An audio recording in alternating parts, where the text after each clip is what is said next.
yeah, we like the guy who asks tough questions. So anyway, me being the guy. Anyway, let's get off of that and go with this. It is Tri-Cities Sports Now. I am Marky Billson, joined by Josh Brown of Knockahoma Nation. You know, there's a lot of people I could talk baseball with. I've got the ties to broadcasters. We've had big-name baseball people on the show, lots of broadcasters. We had Daniel Norris of the Tigers from Science Hill on at the start of the season and all this. So there's a lot of baseball people that I could have on. I like talking to this guy. Why? The conversation is good, and nobody knows the Braves farm system better. But I'm going to ask you, what's wrong with the Braves after losing to the Diamondbacks? They've dropped, 4 in a row after being swept by the Dodgers? This West Coast trip is not working out well. What's wrong? Well, first of all, the Dodgers are really good. And, yes. I'm not going to be too apologetic to the Braves. The Braves do need to improve in the bullpen, and the last week or so, the offense has just taken a nosedive for sure. But the Dodgers, you face Ryu and Kershaw and Buehler, and the Dodgers are really, really good. And I mean, it just is what it is. And so it stinks if you're a Braves fan that the team lost and just got their hind ends kicked by the Dodgers. But the Dodgers are fantastic. As far as last night goes, I don't know what to tell you. The bullpen it needs help for sure. It just does. I think Venters is coming back soon, as well as Jesse Biddle. And are those guys Craig Kimbrell? No, but I keep saying this every week. It's going to get better, and I think it still is. It's still May 10th. The Braves are still in second place. They're 4 games out though, but it's still early. And I think that if the Braves can figure out some things with the bullpen. I don't. Even though the last week the offense has taken a little bit of a nosedive and it's in a little bit of a slump, I don't think that's going to be, any kind of indictment on the season. I really think this offense has just been fantastic. Besides this past week, and facing just the stellar pitching staff that is the Dodgers, I think the offense is still going to be good. But the bullpen, yeah, it's got to figure itself out. And Jerry Blevins isn't the answer, right? Maybe Kimbrell is. We're past that deadline to where they can sign Kimbrell, or any team can sign Kimbrell and not lose their second-round draft pick, right? Mm-hmm. And so maybe that's a possibility. I don't know. I keep hearing that, and I think you said this, maybe after the draft or somewhere around it, maybe next year, that sort of thing. Not next year, but next month or so. And one would think, I would suppose that if you're signing a contract at that, it's one less month that you would have to pay Kimbrell. I would imagine it would be written that way. But just to give you kind of an example, the Braves now, they've got a .474 winning percentage. And in the National League, in the NL East, that's good enough, as you said, for second place. But in the rest of baseball, there are only 3 other teams that have worse records. So I should say in the rest of the National League. Forgive me, not the rest of baseball, but the rest of the National League. So forgive me for that. But, and you're looking at, let's see, 2 games ahead of the Reds, being 1/2 game ahead of the Rockies, this sort of thing. Admittedly, when you're in the NL East, it's not as bad, but 2 weeks ago, I was saying, boy, if the Braves had been able to take 2 or 3 instead of lose 2 or 3 to the Reds, the lowly Reds, they'd be in first place right now. And you say, well, it's 1 game back. Come on. And now they're 4 games out. So this bullpen, and Marte, his walk-off single last night in the 10th inning sort of showed the need for a superior bullpen. Or even on Sunday when the ball game, was 1-0, and then Braves sweep the Marlins, sure.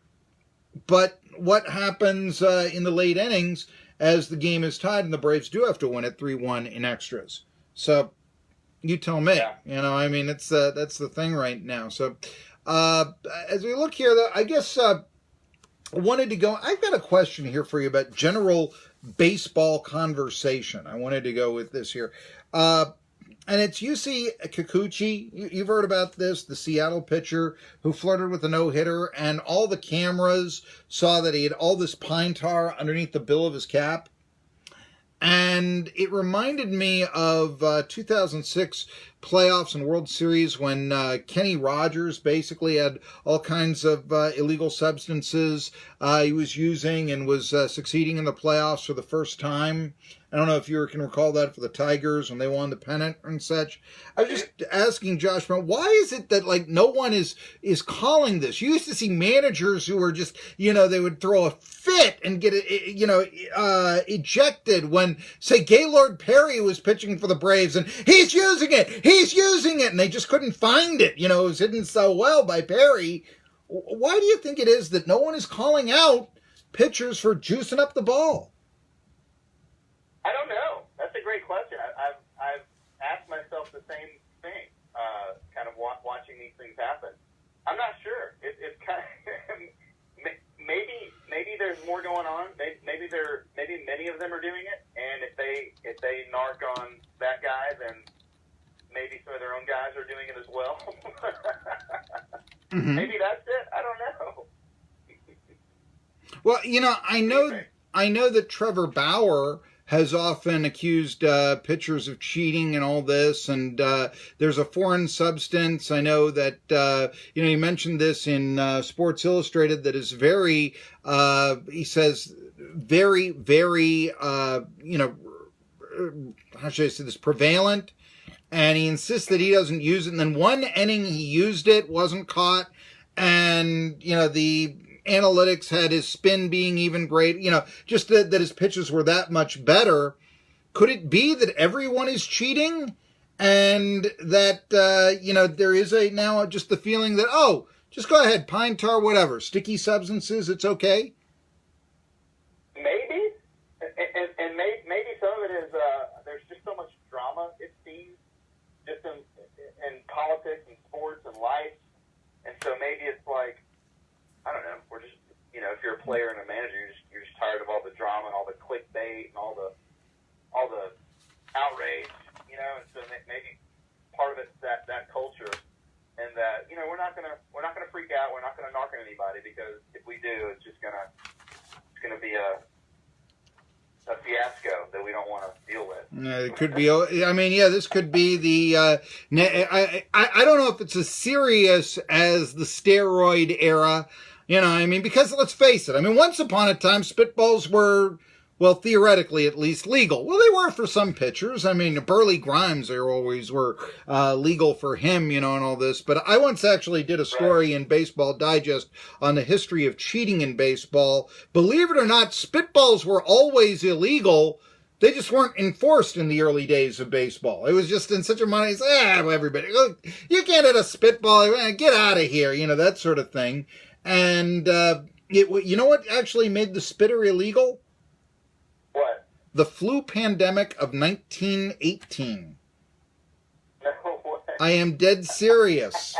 I am absolutely serious. That's what did away with, that's when they said, because, you literally had pitchers, going to their mouth, everything, and it was just like, talked about like smoking is today and 100 years ago. That's dirty. That's disgusting. He's putting his dirty fingers in his mouth. Ew, and all that. That was, years ago. That was. Speaking of this, though, I want to go on. Hank Aaron has the all-time RBI mark now, and we learned this. Albert Pujols, 2,000 RBIs. I always knew that Aaron was the RBI leader. I couldn't have given you 2,297 off the top of my head, just like I could give you 755, let's say. But, I wanted to ask you, how important do you think the RBI record is? Because RBIs in the age of analytics have sort of been tarnished. They've been criticized. They've been talked about. Oh, it's more of where you hit in the order than anything else. I've heard that a lot. So it's a bad stat. How prestigious do you think Hank Aaron's almost 2,300 RBIs are as a baseball record? I think it's very important. And I am a huge proponent of preserving the RBI. One of the best articles written in the last 10 years is an article by Jason Stark, who now writes for The Athletic, who used to write for ESPN. He wrote a fantastic article about 2 years ago called The Art of the RBI, which he interviews Miguel Cabrera, and Jimmy Leland, and he goes into it as kind of this really analytical guy, thinking that RBI doesn't matter. It's just a preposterous stat that old school curmudgeons like Marky, Billson, and Josh Brown, yell at the clouds about. And he leaves this interview realizing that RBI is important because it takes a certain skill when you're at the plate to drive a guy in. Sure, there are some luck factors involved sometimes, right? But over a long course of a long season, the guys with the most RBI, those are the guys who, they're at the plate, they are aware that there's a guy on second and third, or a guy on second or third, and they understand that getting that guy in is important, and there's an added pressure. And, a guy like Miguel Cabrera in this particular article will tell you that you approach and at bat differently with guys in scoring position than you do when there's not guys in scoring position, right? You might try to spray the ball here and there. You might try to hit it in a different spot. And so, to answer your question, yes, our RBI is wildly important. It's so important. And I laugh at a lot of these guys who I'm friends with, but they just think that RBI just doesn't matter. It's totally random. It's not random. If it's random, why are we watching the game? Yeah. If everything is random, why are we watching this game that we love? If it's all random, it doesn't matter if it's all random. It's not all random. That's why we watch it. We watch it because these guys are skilled, and the Tony Gwynn's of the world, the Rod Carews of the world, Ted Williams. It's fun to watch a guy try to figure it out and try to drive guys in. It's fun. And if you think that it's just nothing but luck, then why are you watching? There's no point in watching if it's just luck. Well, I will just say this. I found it interesting that Stark went to Leland, considering that now Albert Pujols is 4 ahead of Barry Bonds on the all-time RBI list. Bonds missed out on 2,000 RBIs by 4. And if Leland hadn't have hit Bonds at leadoff for 5 years, then he would be having 2,000 RBIs, and you could debate if he would have the record or not. I still think Hank Aaron would. But, because you figure, okay, add 40 RBIs, let's say, and if you do that for 4 years, that's 160. I always forget that Bonds was a leadoff guy. That's so funny. He was so fast. Yeah. In the early days of the Pirates, when I was going to Three Rivers Stadium and watching games, and yes, when I was watching Barry Bonds play and all that, when the 186 that he hit for the Pirates were legit, I actually once suggested that the Pirates should have a marketing slogan: the Pittsburgh Pirates. The 186 he hit for us were legit, but I don't know if they're gonna go for it and all this. Anyhow, I also though, RBIs, in this analytical age where they want to put some sort of stat on everything and all this. I know it has declined, but traditionally it was always said this is the mark of a clutch hitter. Is your RBI number. And I know that then it came down to batting average, runners in scoring position meant your clutch hitting abilities. And then, they've even been able to, I'm sure, runners in scoring position in tie games. And, they've been able to do that. But still, RBIs was considered, like I said, a 2-run single is better than a solo home run. Think about that. So, we're looking at that. Anyway, what can be done about the bullpen with the Braves? It's the weird thing about it is, Marky, if this was almost any other year, we could have a discussion about who to get, who to trade for, and what they could have done in the offseason. But this offseason, if you look at the big guys that signed for big money that were relievers, most of them aren't doing well. Yeah. And it was one of those things where, there's not much the Braves could have done. And I know that sounds like a cop-out, and I sound probably really apologetic towards the organization, but there's really not a lot they could have done. And I don't blame them one bit for banking on some of these guys. Biddle and Carl did great last year. And these young guys coming up, from Ian Anderson to Tukey, I think Sean Newcomb is going to be a bullpen answer. I really do. Me and you talked about him for the last couple years, Marky, and that he's got some walk issues, but I think that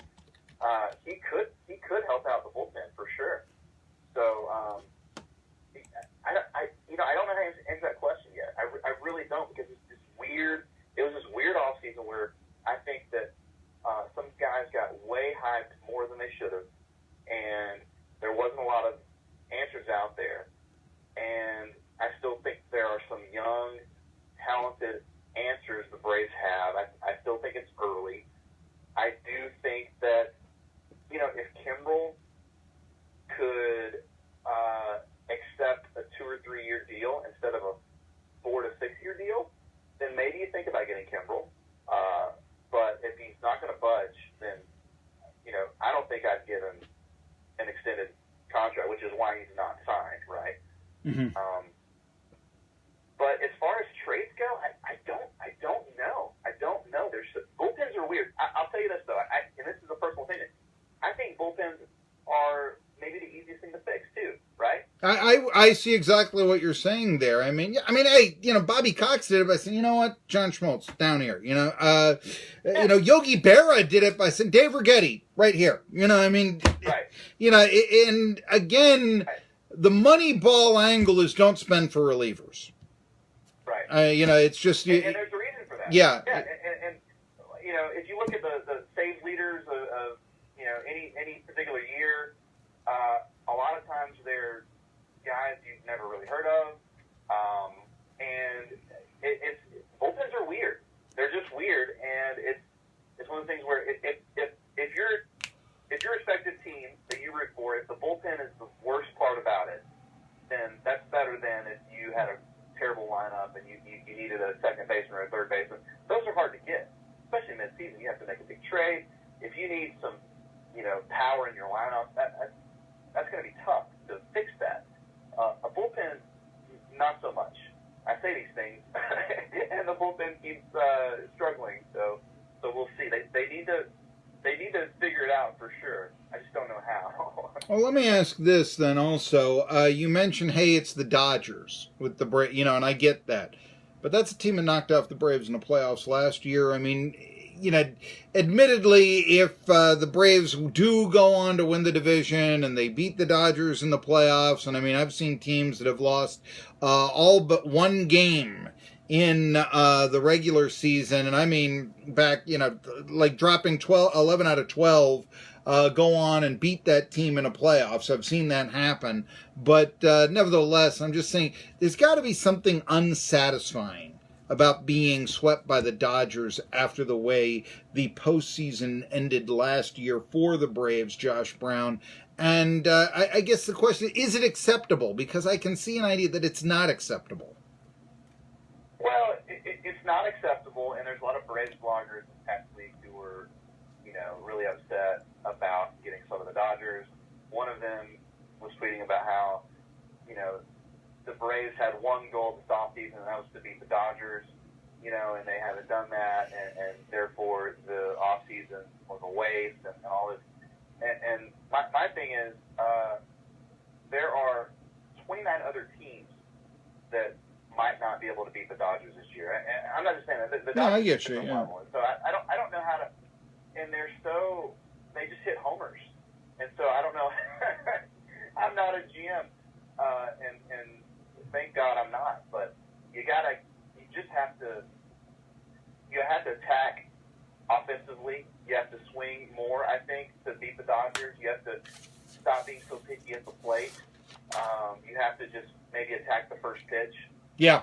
And you have to keep the ball down. Because those guys, Justin Turner, good God. I like that attack the first pitch. I think, when you've got starters that are really, they're just throwing strikes right away and all. Yeah, why not? Yeah.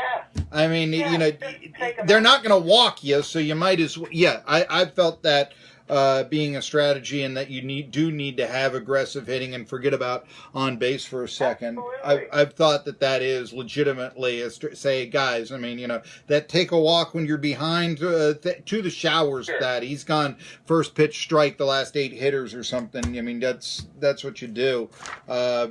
So anyway, that's my opinion right there. One other opinion that that I like Brian Snitker. It's not like I've liked every movie he's ever made, but what manager do you like every movie he's ever made? But this, I've spoken to you of my Brian Snitker love for many a time. But regardless, I was seeing managers on the hot seat in baseball. Now wait a minute. this isn't where you think we're going. And there's a baseball writer by the name of R.J. Anderson who has his 4 managers on the hot seat. 3 of them in the NL East. And also Ned Yost, who, if anybody I ever thought would have gotten a lifetime Mike Social-like contract to manage a team, it would have been Ned Yost with the Royals, to tell you the truth, after what he did, the steal of third in the 2014 wild card game, going to pennant.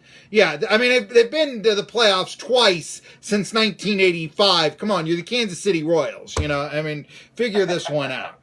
But here are the managers that got in the hot seat. Mickey Callaway, who you know what? Now that we're thinking about it, we're saying, how has he lasted so long?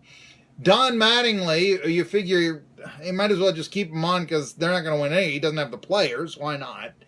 Davey Martinez with the Nationals, who, I guess so. Are they going to contact Steve Boros and ask him who should manage or if Martinez should continue to manage? I mean, is that the deal there? I guess we should call him up to find out whether or not he'll stick on or all that. They do not have Snitker. It is my opinion that Kapler, despite the fact that he is now calling on relief pitchers who actually have warmed up, but assuming not enough fly balls drop in right field with Harper out there, and this home run or nothing strategy works out, and it looks like Andrew McCutchen isn't too old, and Real Mundo is still productive, and all this. My point being that I still though would say that into the playoffs, because that's where great managers. He may have the best players, but let's see what Kapler does in the playoffs then. And anyway, but my question here is, could the Braves' ace in the hole actually be Brian Snitker? Could they what? Could the Braves' ace in the hole actually be, I said this before last week, could it be the team defense? Could another ace in the hole, they have 2 aces in the hole, be Brian Snitker? Right. Yeah, I tell you what, when it comes to baseball, when it comes to managers and managerial philosophies and all that, I mean, we could have a whole discussion on that. But when it comes to baseball, I think that the player's manager, the Bobby Coxes of the world, Brian Stinker is cut from the same cloth. Those are the most effective guys because they believe in their players and they maintain this just a different culture in the clubhouse. And when you look at guys that aren't like that, it's very different. And you see it. I mean, look at the Nationals last year. The 20-team Nationals had all the talent in the world on paper, and they didn't get along, and they had clubhouse issues. And so, to your point, yes, I think that in baseball, there's not a manager in baseball in a way, and I know there's some strategy here and there. Okay, I get it. But in a large part, it's like a glorified babysitter.